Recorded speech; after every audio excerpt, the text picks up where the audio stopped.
हर बाज की ज़िंदगी में बढ़ते उम्र की मोड़ पर एक समय ऐसा आता है जहां उसके सामने पहले दो रास्ते सरल और तुरंत समाधान देने वाले होते हैं और वही तीसरा रास्ता कठिन और पीड़ा देने वाला होता है। लेकिन बाज पीड़ा चुनता है और यहीं से शुरू होता है बाज का पूर्ण जन्म।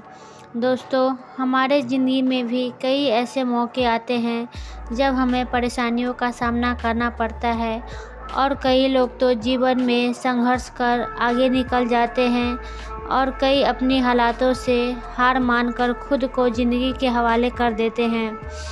बाज लगभग 70 वर्ष जीता है, परंतु अपने जीवन के 40वें वर्ष में आते आते उसे एक महत्वपूर्ण निर्णय लेना पड़ता है। इस अवस्था में उसके शरीर के तीनों प्रमुख अंग बेअसर होने लगते हैं। पहला, पंजे लंबे और लचीले हो जाते हैं और शिकार को पकड़ने में कमज़ोर हो जाते हैं।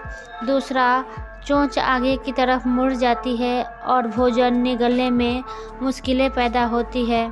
तीसरा, पंख भरी हो जाती है और सीने से चिपकने के कारण पूरे खुल नहीं पाते हैं और उड़ानें सीमित कर देते हैं।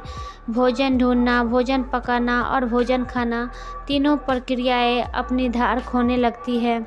उसके पास 3 ही रास्ते बचते हैं, या तो अपने शरीर छोड़ दे, या अपनी प्रवृत्ति छोड़कर गिद्ध की तरह त्यागे हुए भोजन पर निर्भर हो जाए, या फिर स्वयं को फिर से स्थापित करे आकाश के साफ तौर से जाहिर बादशाह के रूप में। जहां पहले 2 रास्ते सरल और तुरंत समाधान देने वाले हैं, वहीं तीसरा अत्यंत पीड़ादायी और लंबा है।